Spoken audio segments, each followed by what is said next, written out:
Сегодня готовлю домашний ржаной хлеб на дрожжах с насыщенным ароматом и мягким влажным мякишем. Приготовить его совсем несложно. Благодаря сочетанию ржаной и пшеничной муки хлеб хорошо поднимается, долго остается свежим и прекрасно подходит для бутербродов, первых блюд и даже для домашнего кваса. Я, кстати, из этого хлеба готовлю домашний квас. Ссылку на рецепт оставлю под видео в описании. Для рецепта мне понадобится в первую очередь в теплой воде, температура которой примерно 38 градусов, разведу дрожжи. Я добавляю столовую ложку меда, примерно 20 граммов, и всыпаю дрожжи. Хорошо перемешиваю. Можно вместо меда использовать и сахар. Оставляю дрожжи постоять примерно на 5-7 минут. В миску просеиваю обычную пшеничную муку.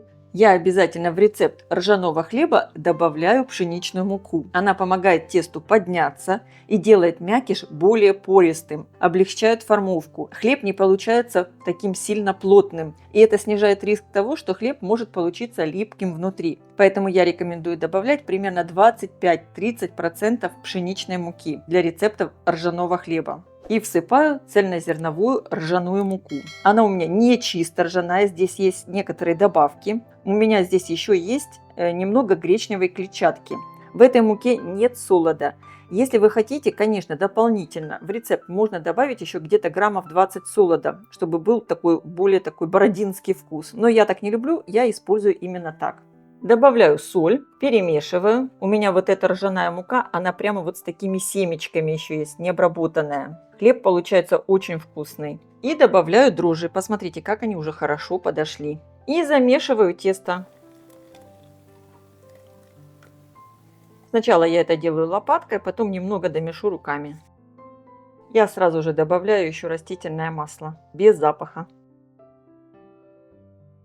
Тесто получается таким довольно вязким. Муку сюда добавлять больше не надо. Можно оставить его подходить в этой же миске. Я просто хочу сейчас тесто переложить в прозрачную миску, чтобы вы видели, насколько оно должно подойти. Оно должно хорошо увеличиться в объеме. В миску я налила немного растительного масла и прямо руки вот так немного тоже смазываю маслом. И выкладываю тесто. Вымешивала тесто я буквально пару минут, не больше. Надо, чтобы не было сухой муки. Аромат, конечно, от ржаной муки просто потрясающий. Очень люблю этот запах. Немного его вот таким образом округляю. Тесто так блестит от масла. Закрываю миску пленкой. Не надо слишком плотно. Пускай воздух немного попадает. И отправляю на расстойку в теплое место. Примерно на час-полтора. Тесто должно увеличиться в объеме больше, чем в 2 раза. Вы только посмотрите, как шикарно подошло тесто. Сколько здесь пузырьков воздуха. И оно прямо вот чувствуется, оно такое живое, прямо вот лопаются пузырьки, слышно. Выпекать хлеб я буду вот в такой форме. Размер 26 на 13 сантиметров. Выстилаю ее пергаментной бумагой. Бумагу я слегка смазываю растительным маслом без запаха. Руки я смачиваю водой. И теперь вот таким образом аккуратно тесто обминаю и округляю. Обязательно руки смачивайте водой, чтобы тесто не липло. Перекладываю его в форму. Влажными руками тесто распределяю по форме.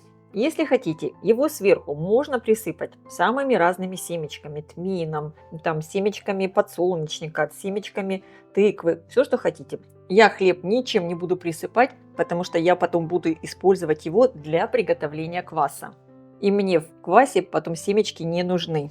Как сделать квас дома, обязательно заходите и посмотрите у меня на канале. Я оставлю ссылку под видео в описании. Закрываю форму пленкой и оставляю все на расстойке примерно минут на 30-40. Надо, чтобы тесто заполнило всю форму. Посмотрите только, как великолепно подошло тесто. И теперь я хлеб отправляю выпекаться в хорошо разогретую до 220 градусов духовку. Сначала на 15 минут, затем я уменьшаю температуру до 190 градусов и пеку еще примерно минут 30. Конечно, вы смотрите по своей духовке, сколько времени вам понадобится. Хлеб я достала из духовки. Сразу достаю его из формы. Обязательно надо постучать по донышку. Вот такой глухой звук хлеб издает. Значит, он полностью пропекся. Хлебушек надо полностью остудить на решетке минимум 2 часа. Разрезать где-то часов через 6-8.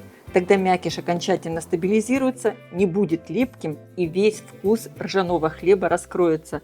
Он будет просто потрясающе вкусным.